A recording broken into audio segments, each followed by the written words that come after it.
Muy buenas, estás escuchando Detrás de la Verdad.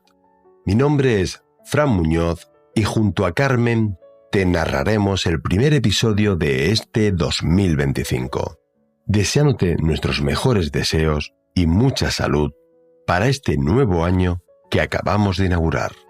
Quisiera antes de comenzar dar las gracias a nuestros productores, ya que su ayuda es muy importante para que podamos seguir con este proyecto. En la descripción de este episodio tienes las vías para poder colaborar con nosotros.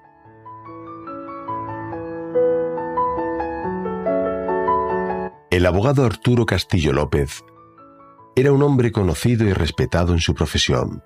En la sección tercera de la Audiencia Nacional llevaba casos de extradición y en los últimos años se había especializado en la defensa de presuntos mafiosos rusos. Castillo también había intervenido en la extradición del financiero Ángel Rodríguez, alias El Divino, conocido como el Mario Conde mexicano. En la madrugada del 20 de julio del año 2001, Arturo Castillo López estaba en su casa junto a su mujer Ángeles Sierra, de 44 años, y sus dos hijas de 17 y 15 años. La familia residía en un lujoso chalet de 400 metros cuadrados en la calle Arquitectura de la lujosa urbanización de Bellas Artes del municipio madrileño de Pozuelo de Alarcón. Pero aquella fatídica madrugada, un intruso se deslizó por la fachada de la casa, mientras sus dos cómplices le esperaban en el coche. Tras forzar una ventana, entró en el interior de la vivienda. Eran aproximadamente las 4 de la mañana. Antes, había envenenado a los dos perros que tenía la familia. Esa noche, además, un fatídico error se alió con el criminal, ya que la familia no había activado el sistema de alarma que protegía la vivienda.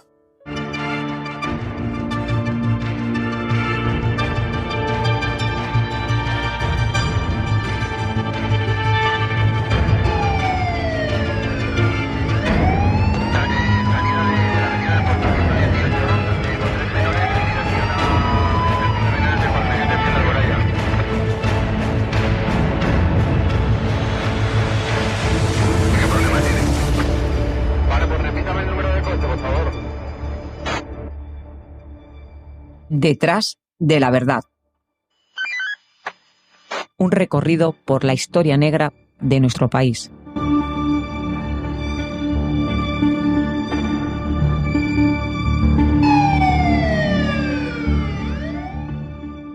Pero aquel intruso no era un ladrón al uso y se ensañó de manera salvaje y cruel con aquella familia.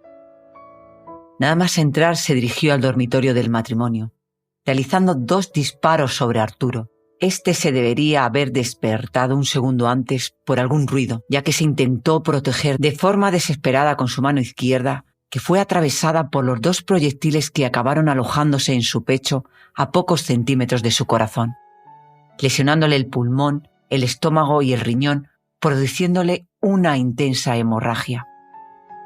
Acto seguido disparó sobre Ángeles, penetrándole la bala en la cara posterior del muslo izquierdo y saliendo por el flanco derecho, tras atravesarle la región pélvica, quedando semi-inconsciente e inmóvil. La fortaleza de Arturo le llevó a levantarse e intentar hacer frente al asaltante, consciente del peligro que cernía a su familia. El agresor podía haberlo rematado de un disparo, pero en un alarde de frialdad y violencia se recreó en el crimen utilizando el machete que portaba para acabar con su vida, infligiéndole todavía más dolor y violencia, convirtiendo la agresión y posterior muerte en un acto más personal. Le golpeó salvajemente con el mango en la cabeza hasta hundirle el cráneo más de 1 centímetro, para posteriormente rematarle apuñalándolo varias veces en su tórax. Después de dar por muerto al matrimonio, se dirigió a las habitaciones de las hijas. La hija mayor, al escuchar los disparos y presa del pánico, se escondió debajo de su cama, de donde fue sacada a rastras por el agresor, preguntándole por su otra hermana, lo que demuestra que el criminal tenía información concisa sobre la familia que estaba asesinando. Tras localizar a la menor, las agredió y las golpeó, sufriendo la hija mayor un profundo corte en el cuello después de exigirles que le dijeran dónde estaba el dinero, las joyas y la caja fuerte, información que las jóvenes no tenían. En un intento desesperado de salvar sus vidas, le llegaron a dar unas 15.000 pesetas que guardaban en su hucha. Tras coger el dinero, agredió sexualmente a la hermana menor.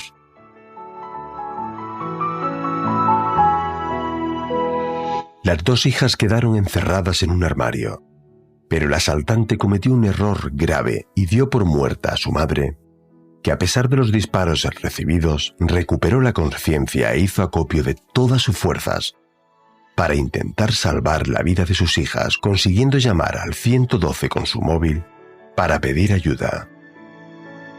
La primera llamada se registró a las 4:20 de la madrugada. El 112 recibió una llamada de socorro de una mujer comunicando que alguien había entrado en su vivienda. A posteriori se produce una segunda llamada donde Ángeles informó que estaba herida, su marido moribundo y que sus hijas también estaban en la casa. Tras media hora de angustia, cuando faltaban 10 minutos para las 5 de la mañana, se produce una tercera llamada. La mujer llama nuevamente al 112 para decir que escucha a la policía en el exterior de la vivienda, pero que estaba herida y no podía abrir, que los agentes entraran por la fuerza. El asesino, al percatarse de la presencia policial, huyó a pie del lugar.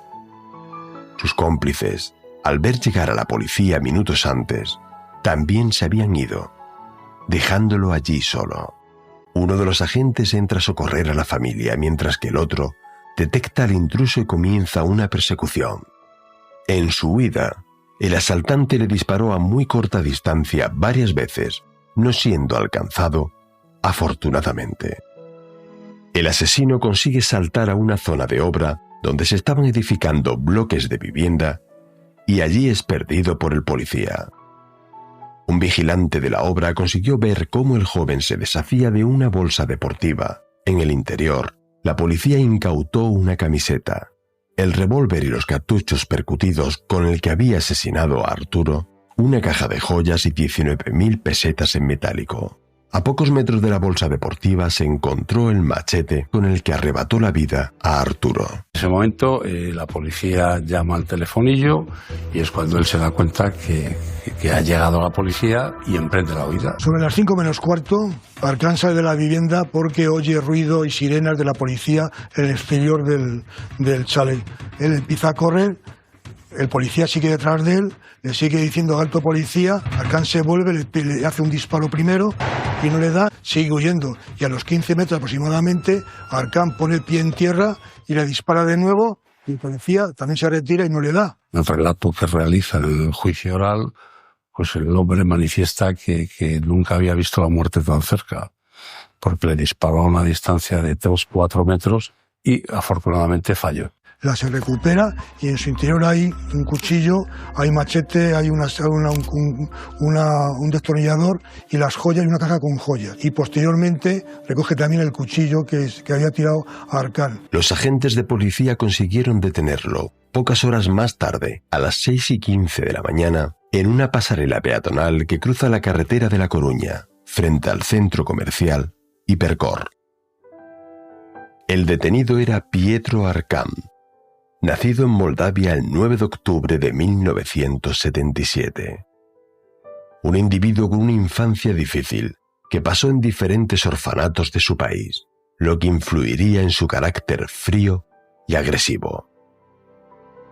Fue testigo de momentos claves y muy violentos, como el enfrentamiento entre la población civil de su país y las tropas de la desaparecida Unión Soviética en 1989. Donde finalmente Moldavia consiguió su independencia en 1991. El mismo año en el que Arcán se refugió en Alemania, pero allí nunca consiguió integrarse, y en 1994 viajó a Madrid, donde viviría los siguientes años en Coslada de forma ilegal. En dicha ciudad existía una gran comunidad de ciudadanos de Europa del Este donde intentó integrarse. Los agentes comprobaron el amplio historial delictivo del bautizado como el asesino de Pozuelo, que en el momento de su detención ya contaba con 9 antecedentes policiales, 6 detenciones por robo con fuerza, 2 por lesiones y una por infringir la ley de extranjería. Su primera detención fue el 5 de marzo de 1999 en Toledo, tras cometer un robo con fuerza y hurto en un coche. Fue puesto en libertad a las 24 horas, iniciándole un expediente de expulsión de España que nunca fue tramitado. 4 meses más tarde, en septiembre, es nuevamente detenido por un robo con violencia. Los agentes sospechaban que estaba involucrado en otras decenas de robos cometidos por la zona, y así fue acumulando detenciones en Coslada, Toledo y Guadalajara. El 10 de mayo del año 2000, el juez de guardia de Brihuega, en Guadalajara, le abrió diligencia por robo con violencia y lesiones tras ser nuevamente detenido. Se solicitó la ejecución de su expulsión, pero fue denegada por la autoridad judicial a la espera de que se juzgaran las causas que tenía pendientes en España. El juez no fue capaz de entender que aquel sujeto era una verdadera bomba de relojería. Arcán era un individuo al que tenían mucho miedo sus vecinos. Tenía una mirada que helaba la sangre. Tampoco sorprendió la agresión sexual que llevó a cabo en Pozuelo a la menor, ya que era conocida su afición de voyeur y se dedicaba a observar las viviendas de los vecinos donde hubiera mujeres. Aquí enfrente es donde vivía esta persona. Eso estaba siempre cerrado a cal y canto. Yo recuerdo una vez que salí ahí a la terraza y me quedé mirándole y dije, madre mía, qué cara de asesino tiene este hombre. Esa cara se te queda como algo reflejado, algo especial. La imagen de él causaba mucho respeto, mucho miedo. Si me extraditan a Rumanía, voy a hacer algo para matar a alguien y seguir aquí. Lo ha dicho Pietro Arcán, el asesino de Pozuelo, el hombre que se metió en casa del abogado Arturo Castillo mientras la familia dormía. En la Navidad de ese mismo año, viajó hacia la localidad rumana de Santumare, donde asesinaron a golpes a George Marius, un conocido falsificador. Las autoridades rumanas creían que fueron contratados por un mafioso que había sido engañado por la víctima. Por aquel asesinato, existía una orden europea de detención desde el año 2001 en vigor. En la misma orden, redactada por la policía rumana, se alertaba a la policía española de la posibilidad de que el reclamado pudiera residir en territorio español y advertía de que era una persona extremadamente peligrosa y muy violenta. Lo que pone nuevamente en tela de juicio el debate sobre el control de la entrada y salida de ciudadanos de nuestro territorio nacional. Arcán era un individuo con una mirada que producía escalofríos, con un amplio historial de antecedentes, procesado en 7 ocasiones en 4 países diferentes, que no tuvo ningún problema para entrar y salir de España.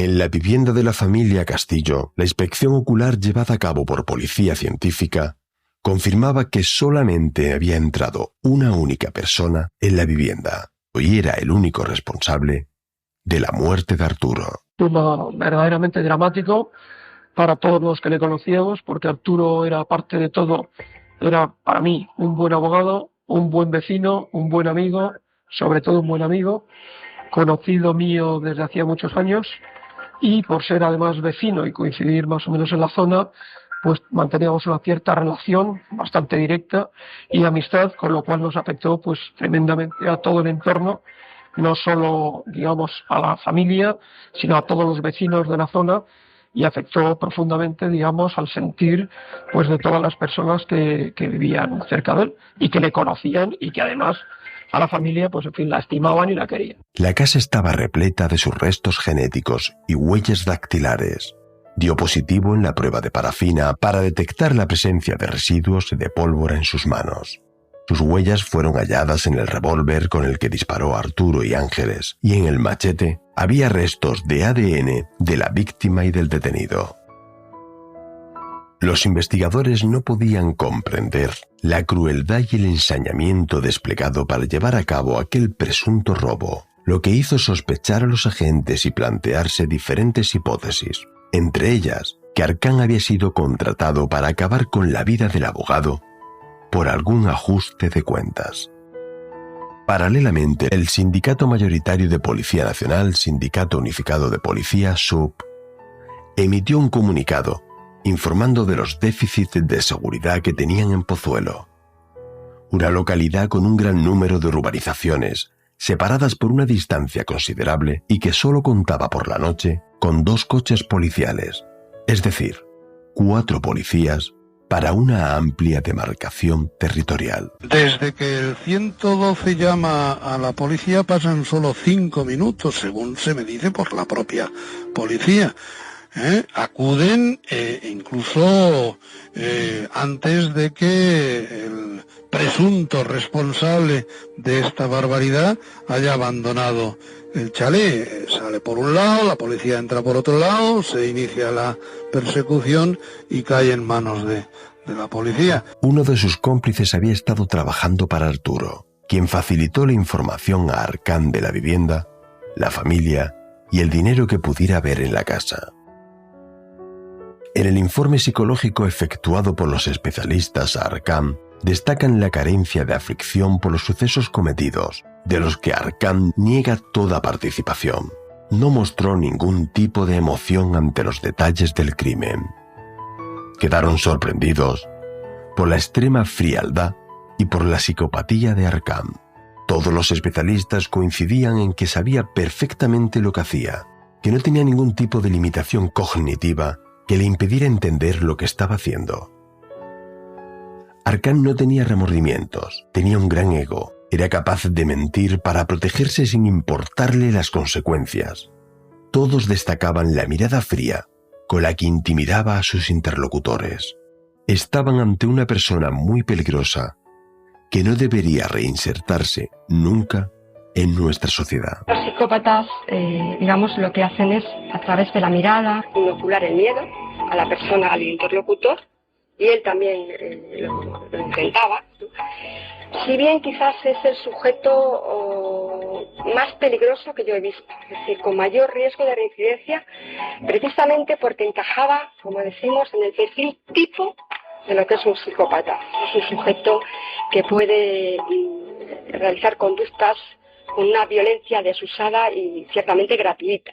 Un ápice de arrepentimiento, ni de remordimiento, ni de culpa, ninguna resonancia emocional en el momento que abordamos los presuntos hechos, finalmente recogidos en sentencia. Es un sujeto frío.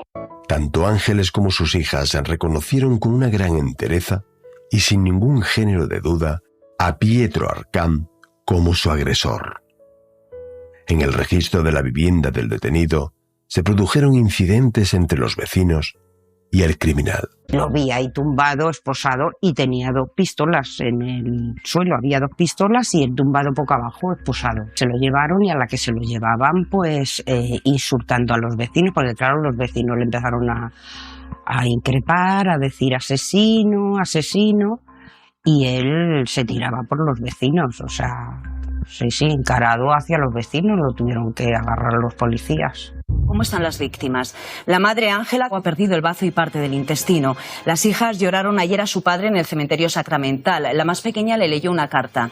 Gracias, le decía, por los buenos momentos que nos has dado. El 18 de julio de 2003 comenzó el juicio contra Pietro Arcán y sus 2 cómplices, Julio Rodríguez y Manuel España, en la Audiencia Provincial de Madrid, entre fuertes medidas de seguridad y una gran repercusión mediática. El juicio se celebró a puerta cerrada y se puso un biombo para que no tuviesen ninguna visión con Pietro Arcán. Una persona totalmente ausente en el procedimiento y estaba ahí sentado, tenía una mirada muy penetrante, frío, como si no fuera con él, o sea, estaba ausente. Se presentó en chándal, con algo de barba, sonriente, el primer día de la vista, que es el día en el que él declaró.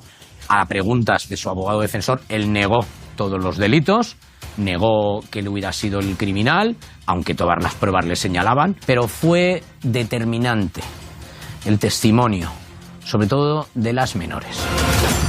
Los agentes de la policía científica demostraron en el juicio la autoría del detenido y descartó que hubiera ningún autor más. Sus cómplices esperaban en el interior de un vehículo en la calle. Presentaron más de 40 vestigios biológicos recogidos del interior de la vivienda de la familia Castillo, de las ropas de las víctimas y del acusado. Eran pruebas contundentes. El 19 de julio prestaron declaración la viuda de Arturo y sus 2 hijas en la segunda sesión del juicio. Quienes presenciaron las declaraciones las definieron como emocionantes, firmes y espeluznantes. Tal y como habían solicitado las 3 víctimas, declararon a puerta cerrada en una sala sin público ni prensa y protegidas solo por un biombo que hacía de línea divisoria entre acusados y víctimas. En el centro del banquillo, con la misma vestimenta del primer día de juicio y exhibiendo idéntico desprecio, se sentaba Arcán, en la primera fila, ajeno al dolor y la tristeza que destilaban las palabras de sus víctimas. Aseguraban los presentes que el moldavo sonrió en varias ocasiones, coincidiendo incluso con los fragmentos más duros del relato de los hechos, en consonancia con el perfil elaborado por los psicólogos que recogía: una ausencia total de remordimientos o sentimientos de culpa, un individuo frío y distante. Su viuda relató: después de dispararnos a los 2, pude oír malherida desde la cama cómo resbalaba con la sangre de mi marido, que trataba de taponarse con la mano la herida, que estaba agonizando mientras le decía el asesino: «Te lo mereces, por cabrón». La sala enmudeció con las lágrimas de la víctima mientras relataba el asesinato de su esposo. Ante la sala expuso las graves secuelas que padecía. Tardó en curarse casi 1 año de las secuelas físicas y cuando comenzó el juicio seguía en tratamiento psicológico igual que sus 2 hijas. Vivían aterrorizadas y habían intentado convertir su casa en un fortín. Después declaró la menor de las hijas. Al oír los primeros ruidos no dio importancia hasta que se percató de lo que ocurría. Se escondió debajo de la cama y de allí la sacó a rastras por el pelo el moldavo, al tiempo que la encañonaba. La agredió a ella y a su hermana, que sufrió un corte en el cuello, después de exigirles que le dijeran dónde estaba el dinero, las joyas y la caja fuerte, asegurando que se iba a beber un vino de la colección que guardaba su madre. Un detalle que, unido a que preguntara a la primera niña por su hermana, revelaban la información precisa que de la familia tenía Arcán. Su hermana dejó atónita la sala. Repasó lo sucedido en la madrugada de aquel 20 de junio con frialdad y todo detalle, sin ninguna imprecisión y ninguna contradicción respecto a las declaraciones anteriores. Después de atacar a las 2 hijas, Arcán volvió al dormitorio del matrimonio. Ángeles, que no cesaba de llamar al 112, tuvo que esconder el teléfono con su cuerpo y fingir que estaba muerta para no ser descubierta. Creyó que eran sus últimos segundos de vida. Estaban con un fuerte shock. Una de las heridas tenía una herida incisa en cuello, en región peritraqueal, que por suerte no afectaba a vasos importantes, ni a carótida ni a yugular, y las 2 estaban pues, muy, muy afectadas. La madre tenía un impacto de bala, una herida por arma de fuego, con un orificio de entrada en glúteo izquierdo y el orificio de salida del abdomen, y sangraba profusamente, tenía una hemorragia interna y externa abundante. Pietro Arcán fue condenado a 75 años de prisión por asesinato, asesinato en grado de tentativa, homicidio en grado de tentativa, violación, lesiones, tenencia de armas y allanamiento de morada. Sus cómplices, Manuel España, fue condenado a 2 años y 6 meses de prisión, y Julio Rodríguez a 4 años de prisión por colaboradores necesarios solo para los actos del allanamiento y del robo, no teniendo ninguna participación en el asesinato de Arturo Castillo. Pietro Arcán ingresó en la prisión de Soto del Real, siendo posteriormente trasladado a una prisión en Mallorca. En la última sesión, Pietro Arcán, derecho a la última palabra, en la manifestación que nos hizo de que ya saldré. El señor que le estás pidiendo 75 años de prisión, te dice ya saldré, se te sobrecoge un poco el corazón, ¿no? Y lo hizo para provocar a este letrado y, desde mi punto de vista, para seguir creando dolor. Fue una amenaza en toda regla, evidentemente. Pietro Arcán es un psicópata con un 80% de posibilidades de reincidir. Esta es la conclusión a la que han llegado los psiquiatras del juicio que hoy ha quedado visto para sentencia, en presencia, por cierto, de la viuda y las hijas de la víctima. Hasta aquí nuestro primer episodio de este año 2025. Un crimen atroz cometido por un psicópata.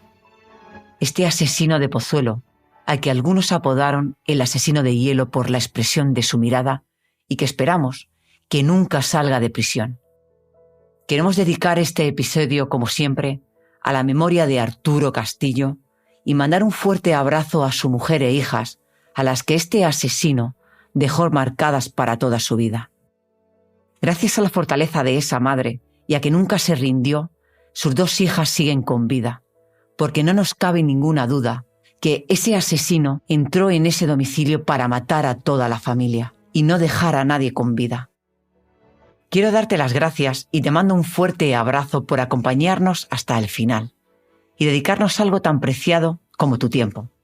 Antes de finalizar, mandar un fuerte abrazo a todos los miembros del grupo de Telegram y, por supuesto, agradecer a Carmen por su ayuda y maravillosa voz. Nos vemos, como siempre, el primer lunes del próximo mes, no sin antes recordarte que no te olvides de intentar ser feliz.